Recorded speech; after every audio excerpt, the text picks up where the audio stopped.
But now you want to go against every single immigrant. And it's frankly not who we are, because if that's the case, let's talk about the white supremacists and how many of them need to be kicked out of this country, because I can guarantee you, I can track down more crimes that they've committed, because overall immigrants have a lower crime committal rate than white supremacists. Jas Crockett, the gift that keeps on giving. Are Democrats trying to lose in the state of Texas? Are Democrats trying to lose every election on a national level? The reason I ask, I'm trying to understand why doofus Democrats continue to book Jas Crockett on television. Damn near every time this unhinged Yenta is on TV, she is embarrassing herself and the entire Democratic Party. This is the best you've got, Jas Crockett?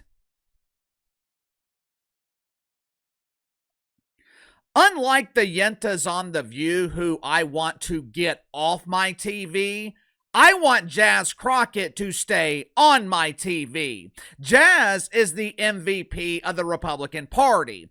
If she ever gets voted out of office, which I'm sure the good people in her district are hoping happens sooner rather than later, if Jas Crockett ever gets voted out of office, she damn sure won't be without a job for very long.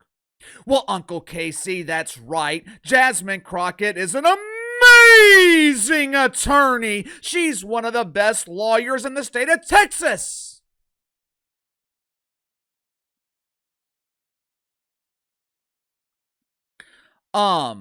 When she was an actual lawyer, Jas Crockett was a huge embarrassing failure, which is one of the many reasons that Jas is one of the leading nominees for the 3rd annual Huge Embarrassing Failure Awards next month. Make sure to like and subscribe. You can follow me on Twitter at KC_BTL84. Jas has no future in law, but she does have a very promising future at the library. She can be the lady who reads the stories to the children.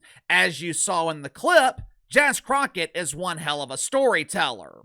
Gather round, kids. Auntie Jas will share a frightening story about the evil white man. Once upon a time, the white man discovered America. Instead of sharing his country with others, the white man wanted to keep America all to himself. And that's the story of white supremacy. Yippee!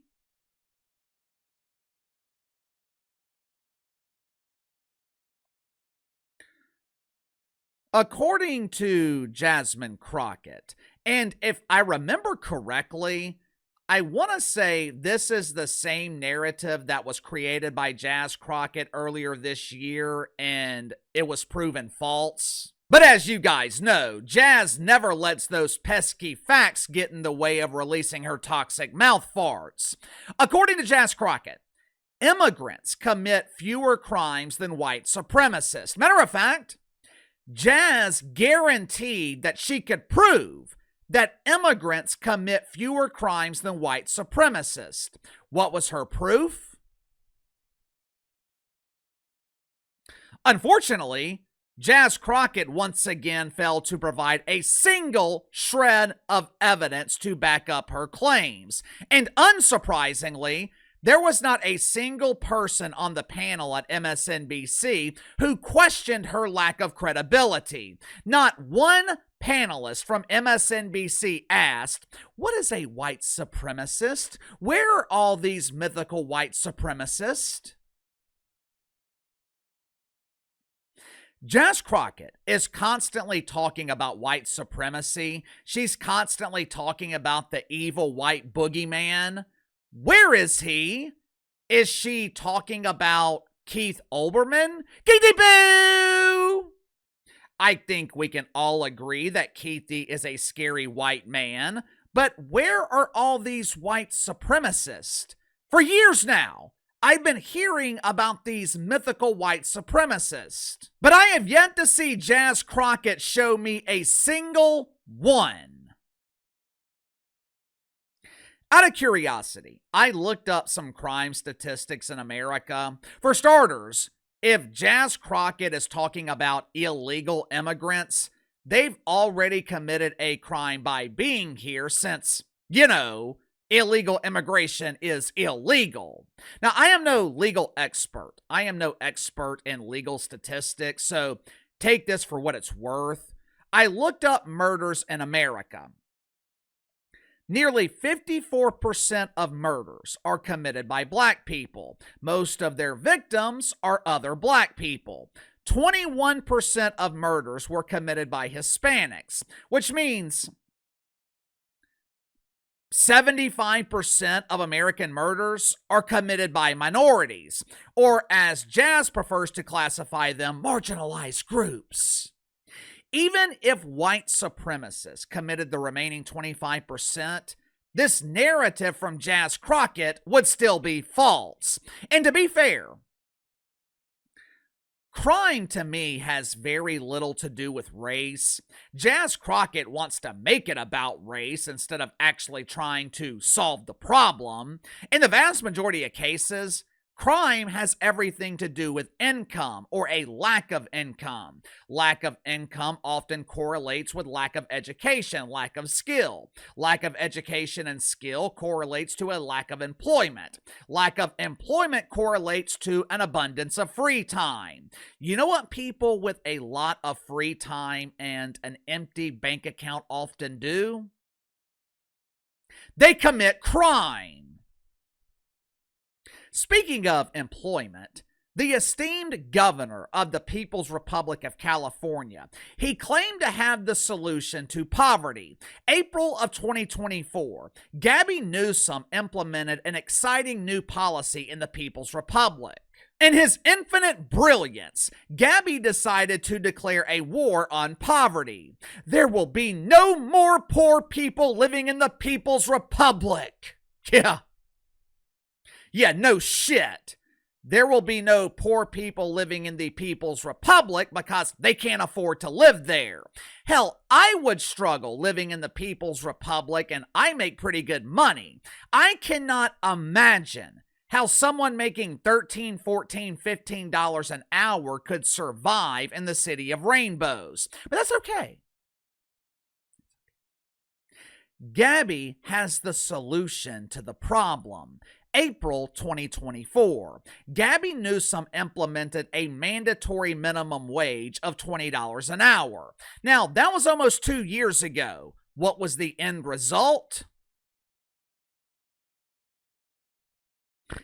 Obviously, the increased minimum wage. It was celebrated and supported by WNBA players, but real people working real minimum wage jobs, they are still suffering. I wonder why. Watch for yourself. McDonald's first automated restaurant with no workers, and I'm going to show you how it works. There's no one working at the counter, and you order whatever you want on the screen. Sometimes they have these robots going around bringing your food to you, and if you want to go through the drive-thru, you just order ahead online. Then just pull up to this special lane in the drive-thru, and this is how they deliver the food to you. So what do you guys think? Do you like this new system or no? You're probably wondering, where are all the workers? Where are the teenagers who are learning about work ethic? Where are the kids asking if you want fries with your supersized wiener?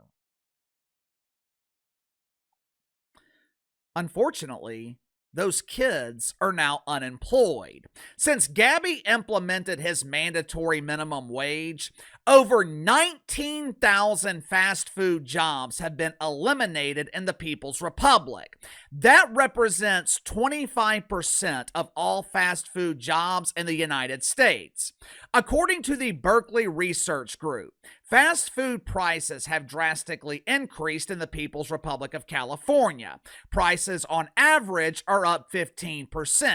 A combo meal that used to cost $11, it now costs between $18 and $22. Instead of paying workers $20 an hour, fast food chains, they've installed kiosks inside, and drive-through windows are handled by AI. But look at the bright side. Someone has to clean up these dumps, right? Someone has to clean the restaurants. Maybe teenagers in the People's Republic can be the janitor. Of course, I would imagine most of these national chains have professional cleaning companies on retainer. So teenagers in California are essentially unemployed. You know, this should be criminal because Gavin Newsom is robbing these kids of invaluable work experience. Minimum wage jobs are not meant for adults. If you're an adult working a minimum wage job, and when I say adult, I'm not talking about the kid working his way through college. I'm not talking about someone with an entry-level position. I'm talking about the 35, 40-year-old who's trying to raise a family on a minimum wage income. It's not possible. And if you're 35 years old and you're still making minimum wage, that is a you problem. It's not the responsibility of the state to increase your earnings. Because what happens every time minimum wage is raised? Jobs are lost. And the people most affected are the kids who are supposed to be working these minimum wage jobs. Working the drive-thru at McDonald's, that is not a career. The job is not meant to support a family of 4.